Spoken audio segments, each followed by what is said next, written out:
Bonjour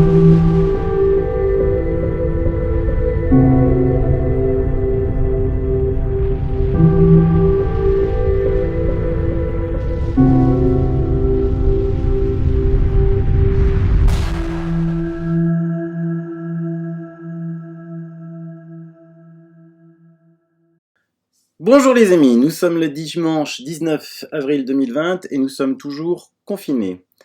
Alors, il y a peu, j'ai fait une émission en mettant en place 3 briques, celle d'un médecin urgentiste américain qui ne comprenait pas que quand il avait l'impression de tuer les gens, quand il mettait les intubateurs pour les faire respirer, j'ai mis au milieu l'explication d'un professeur italien qui disait qu'il ne fallait pas faire ça et le pourquoi. Et puis en troisième partie, j'ai mis le traitement à base de macrolide et de C3G du docteur Sabine Pagliard-Franco qui fonctionne à merveille puisqu'elle avait des résultats absolument fantastiques. D'autres médecins m'ont ensuite écrit pour me confirmer cela. D'autres étaient étonnés parce qu'ils ne connaissaient pas ce traitement et me demandaient pourquoi c'était pas diffusé. Et puis, il y a aussi eu un médecin qui m'a expliqué longuement le mécanisme qui était en œuvre, qui a donné suite à une deuxième vidéo explicative de ce qui se passait. Ça, c'était il y a une dizaine de jours maintenant. Je reçois encore des témoignages, parce que cette vidéo, elle est très, très diffusée. Rien que sur ma chaîne, elle dépasse le 1 million de vues. Mais je sais que ça a été repris ailleurs, en espagnol, en arabe, et elle est diffusée un petit peu partout dans le monde. Et les interrogations qui arrivent, c'est pourquoi on ne sait rien, quoi. Pourquoi on ne dit rien? Pourquoi on continue à laisser mourir les gens? Donc là, je vais vous faire écouter un témoignage d'une infirmière qui appelle son ami qui lui avait envoyé ma vidéo. Oh là là, merci Hélène pour la vidéo. J'ai regardé ce matin. J'allais faire un peu de repassage, mais tu vois, du coup, j'ai eu du mal à faire mon repassage. J'étais plus concentrée sur la vidéo. Et en fait, ça expliquerait plein de trucs. C'est hyper intéressant, là, ce qu'ils disent. Parce que, figure-toi que j'ai eu ça rejoint certains patients que j'ai eus, notamment deux transferts que j'ai eus de Mingeot, un couple qui ont été infectés au Covid en allant voter au municipal. Et ben, tu vois, la dame, elle a fait une thrombose veineuse profonde au niveau de la fémorale gauche, et lui avait fait une embolie pulmonaire. Les deux on réagit comme ça. Et en plus, ce qui nous a fait penser, ce monsieur, il s'est mis à désaturer à 75% avec 4 litres d'oxygène dans le nez au moment où on l'a mis assis pour manger. Donc nous, tout de suite, on a pensé à une embolie pulmonaire qui nous faisait une récidive. On a appelé un cardiologue qui a fait une écho-cœur, on a fait un écho-doppler des membranes, mais il n'y avait rien de significatif. On n'arrivait pas à voir. Il est quand même sous anticoagulation et ce patient, il est aussi sous corticoïdes pour le coup, qui avait été arrêté parce que justement il y avait cette crainte de savoir si ça allait au contraire, comment dire, j'arrive plus à trouver mes mots, si ça allait aggraver le Covid. Et finalement, il a été décidé qu'on continuait les corticoïdes au vu du bénéfice-risque, vu que c'est un patient qui a quand même de lourdes pathologies.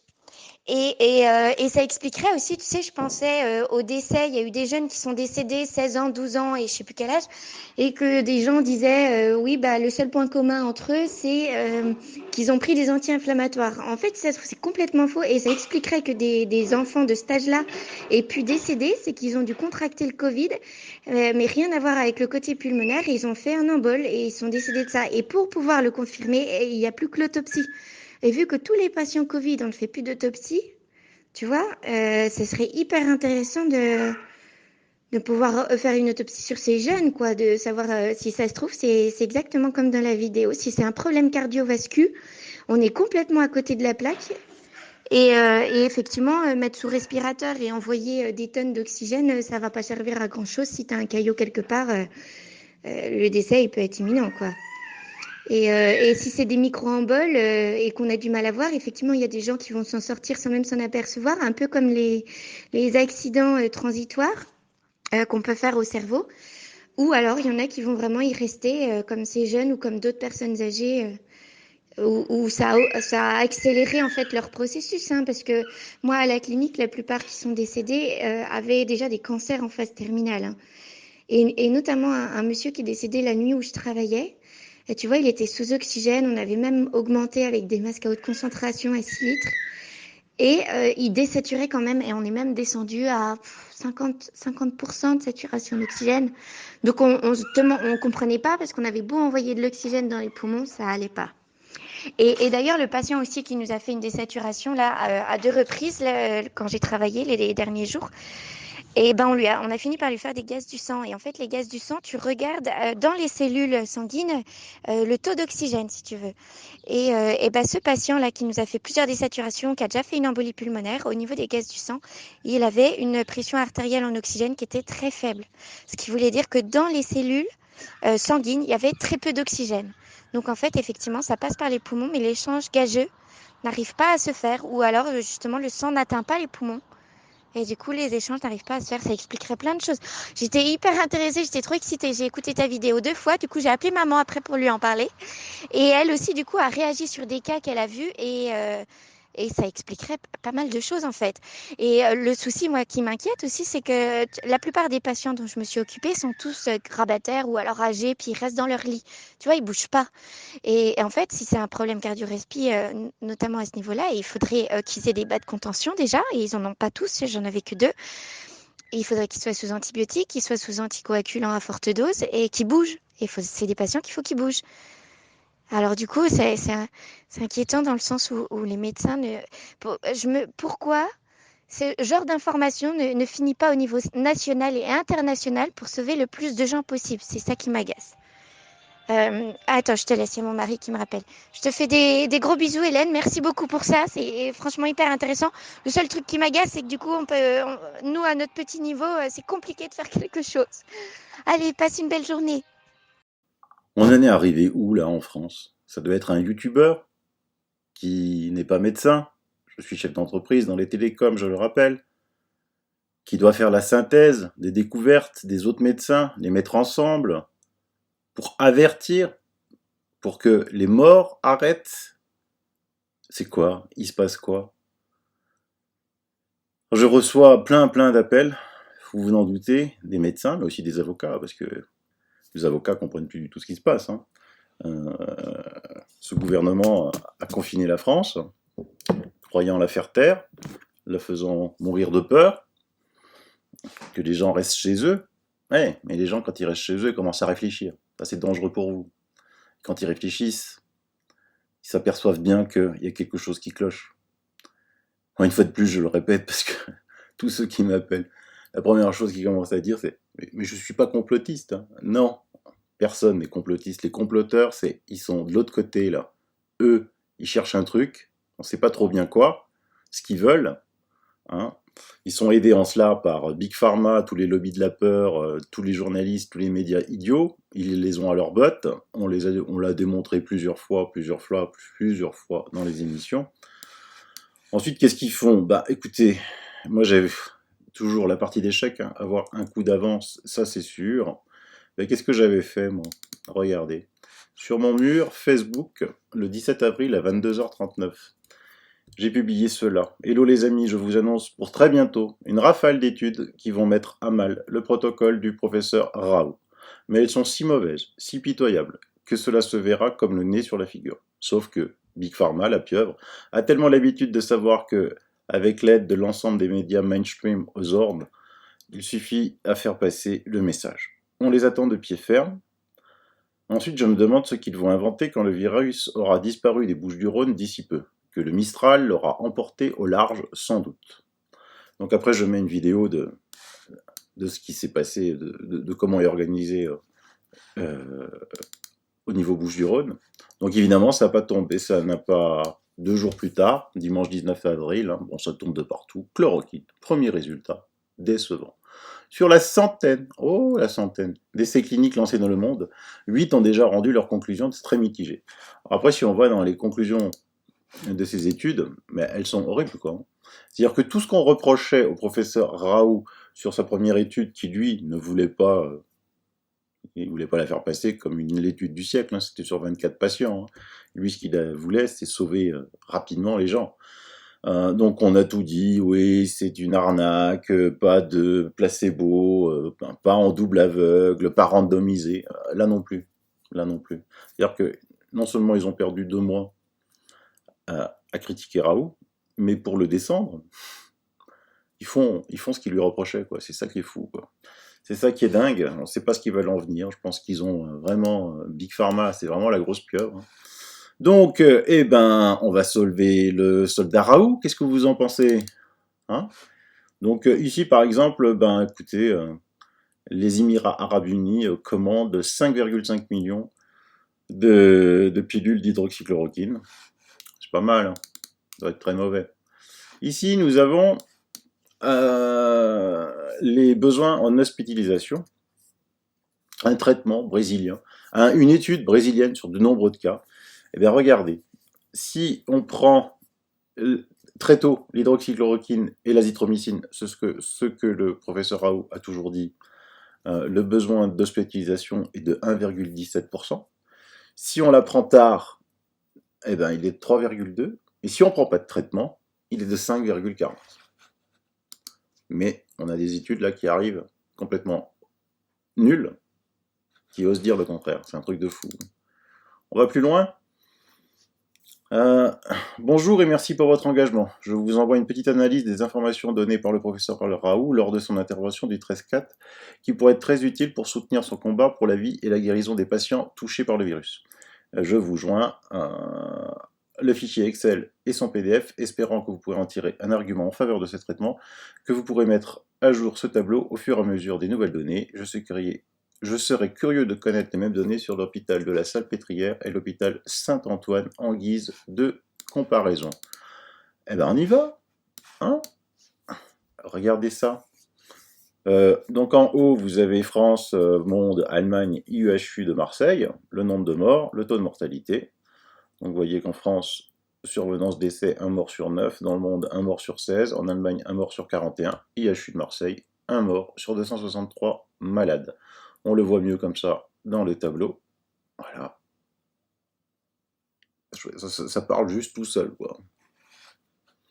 Donc en fait, en France, il y a 891 guéris pour 1000 cas, dans le monde 938 pour 1000, en Allemagne 975, à l'IUHU de Marseille 996. Nombre de décès en France 109 pour 1000, monde 62 pour 1000, Allemagne 25 pour 1000, IHU de Marseille 4 pour 1000. Déjà, il faudrait qu'ils expliquent la différence entre la France et le monde, là entre la France et l'Allemagne, et surtout entre la France et l'IHU de Marseille, et puis alors pour arriver à expliquez-nous vos nouvelles études qui disent que c'est pas bon, quoi. Je reçois encore notre email. Vos interventions sur le professeur Raoult sont justes. Ici à Marseille, une longue file d'attente devant l'IHU pour un dépistage gratuit et quasi quotidienne. Et si positif, traitement direct à l'hydroxychloroquine et azithromycine. Ici, Raoult est connu pour la qualité de son travail et d'immense soutien de tout le personnel soignant et des Marseillais affluent toute la journée. Le personnel IHU travaille non-stop et en continu. Un membre de ma famille travaille en lien direct avec le professeur. Les médias n'ont de cesse de parler et de tourner autour du pot, les critiques ne sont pas justifiables. Par contre, les attaques sur le physique du professeur sont lamentables. Oui, alors là, franchement, la cour d'école, quoi. Plus de 1000 examens sur des patients durant les semaines dernières, et il y a eu plus de 95% de patients rétablis suite à la prise du traitement. Bref, je tenais à vous remercier pour l'information que vous véhiculez, mais surtout la prise de conscience et l'éveil de la population. Continuez, ne découragez pas, la masse, comme vous avez l'habitude de le dire, feront sauter le haut de la pyramide. Par ailleurs, étant soignant, je tenais à vous informer que dans les maisons médicalisées et EHPAD, le matériel n'est toujours pas en notre possession. Seuls des masques chirurgicaux non aux normes, pas du tout FFP2, donnés par la région et répartis par quota selon les établissements. C'est-à-dire pas grand-chose nous est arrivé. Par contre, pas de bas de surblouse, ni de lunettes de masque FFP2 en notre possession, et des cas de Covid-19 sont présents dans mon lieu de travail. Ça revient à la charge de l'employeur de payer, mais surtout et malgré tout de trouver du matériel en vente. Et c'est très difficile. Du coup, nous utilisons des sacs poubelles en guise de protection. 6 juin, une photo. Veuillez m'excuser de la qualité de la photo. Continuez, on vous suit, on vous partage. Et la photo, allez, je vous la mets avec le sac poubelle. Allez, t'es sexy quand même. Continuez, courage les gars. Et alors, pour finir, hydroxychloroquine, le recours au Conseil d'État pour excès de pouvoir d'un avocat marseillais en passe d'aboutir. Le recours de maître Philippe Krikorian, secondé par maître Massimo Bianchi, du barreau de Marseille, a, contrairement à tous les référés à ce jour concernant le Covid, été jugé recevable par le Conseil d'État. En effet, le Conseil d'État a enjoint le gouvernement de répondre aux conclusions du référé suspension qui vise le décret du 25 mars 2020 interdisant de fait aux médecins de ville de prescrire de l'hydroxychloroquine en réservant l'usage à l'hôpital public. L'argumentaire vise directement le Premier ministre et le ministre de la Santé qui n'auraient pas légitimé pour empêcher les médecins de prescrire par décret. Seul le législateur le peut, selon l'avocat. Le pouvoir réglementaire ne peut attenter au pouvoir de prescription des médecins. Seul le législateur, l'Assemblée nationale, peut décider de cela. La compétence de chaque organe de l'État est constitutionnelle. C'est donc un recours pour excès de pouvoir, accompagné d'un référé suspension du décret visé, déposé le 3 avril dernier, que le Conseil d'État n'a pas rejeté, ouvrant une procédure contradictoire. Seul le ministre de la Santé a répondu, et selon Philippe Krikorian, sa réponse est une forme d'acquiescement. Aussi l'avocat est-il optimiste. Et comment on peut supprimer un traitement, quoi? Comment des gens qui avaient de l'hydroxychloroquine en traitement, pour leur lupus, pour plein de choses que l'hydroxychloroquine, de jour au lendemain, les médecins généralistes ne peuvent plus en prescrire, quoi. Mais où on est où? On est où? Moi, je reçois des coups de téléphone d'avocats, quoi. Ils comprennent pas. Ils comprennent pas. Donc, il y a beaucoup d'actions en justice qui vont être lancées. Je les soutiendrai bien évidemment tous, et médecins, avocats, écrivez-moi, que vous pouvez témoigner sur ma chaîne, en citant ou pas votre nom. Il faut juste que je vérifie que c'est bien vous, et vous êtes bien avocat, vous êtes bien médecin. Une fois que j'ai vérifié cela, on n'a pas besoin de citer votre nom, et pas besoin de montrer votre tête, hein. Ça, il n'y a aucun problème. Il faut vraiment que ça s'arrête. Hier, je vous montrais un document, comme j'avais pas eu le temps de vérifier, je vous avais dit, je suis pas sûr que ce document est vrai. Alors vous avez été, merci, hein, vous êtes vraiment, j'oublie chaque fois de vous le dire, mais vous êtes des abonnés en or, quoi. On peut vraiment, c'est vraiment un travail d'équipe, hein.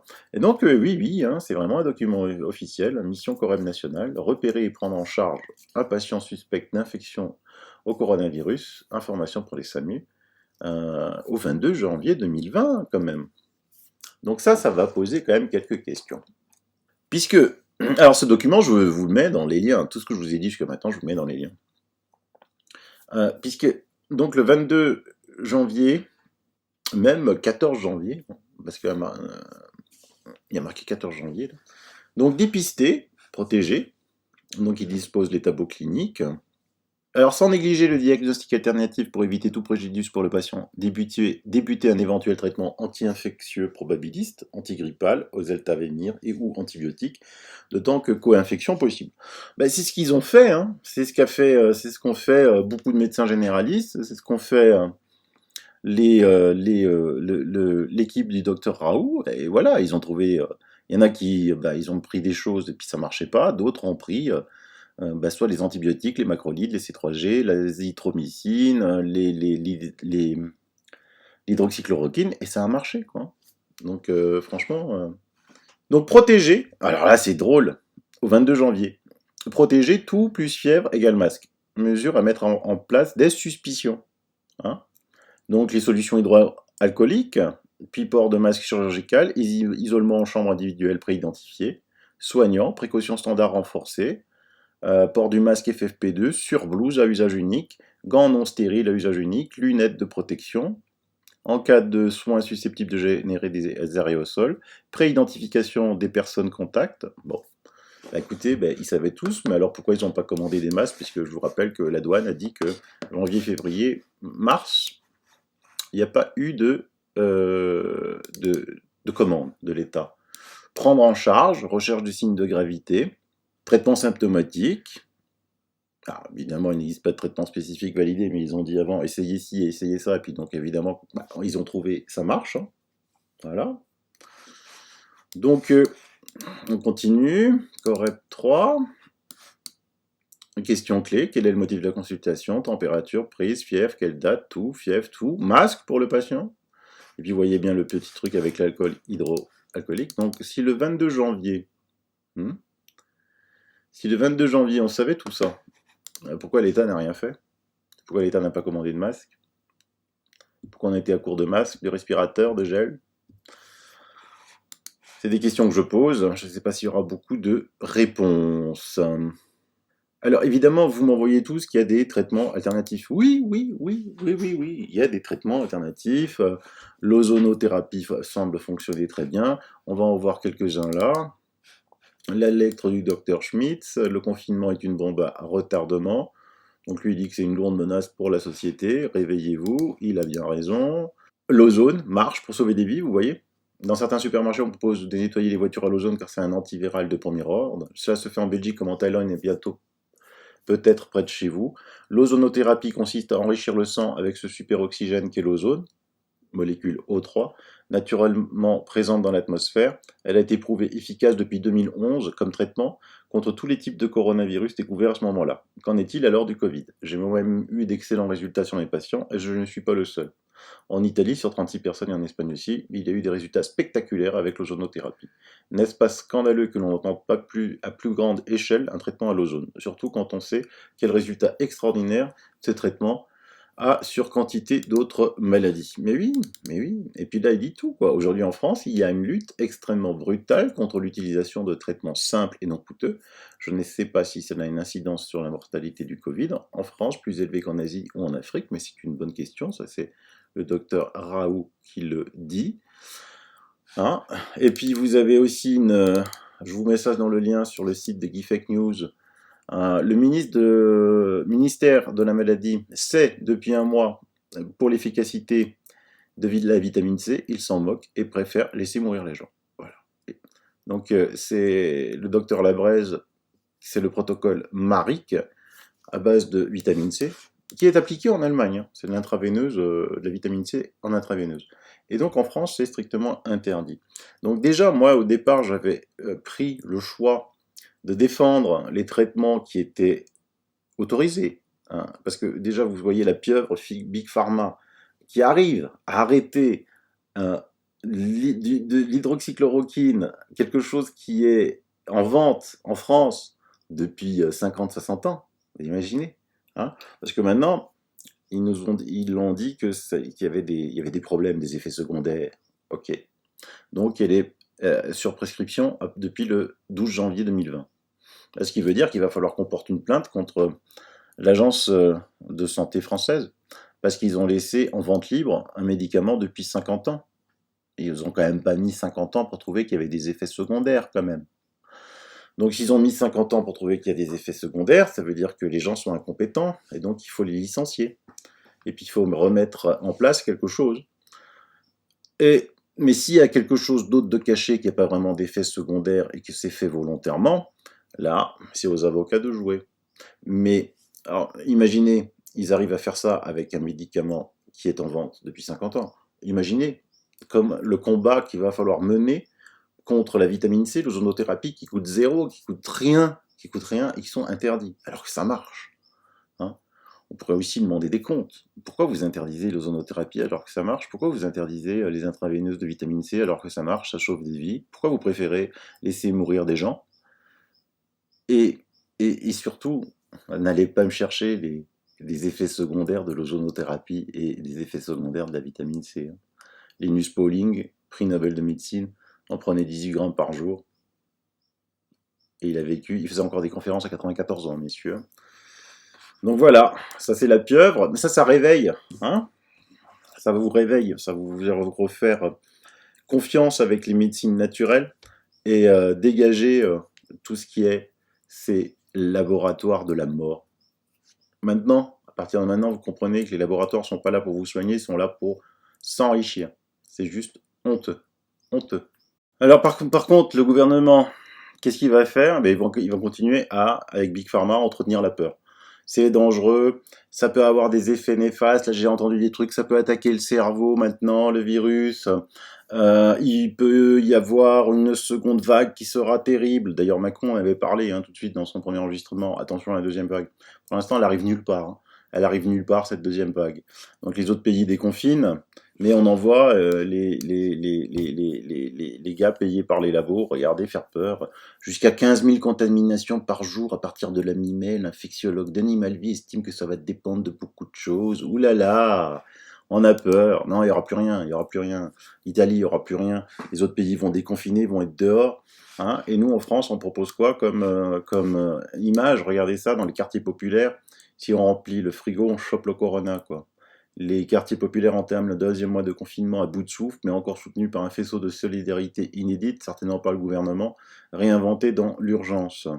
Voilà, ici, c'est une file d'attente monstrueuse pour une distribution de nourriture organisée par l'association Hack le Feu et le centre social Tout Couleur à Clichy-sous-Bois dans la Seine-Saint-Denis.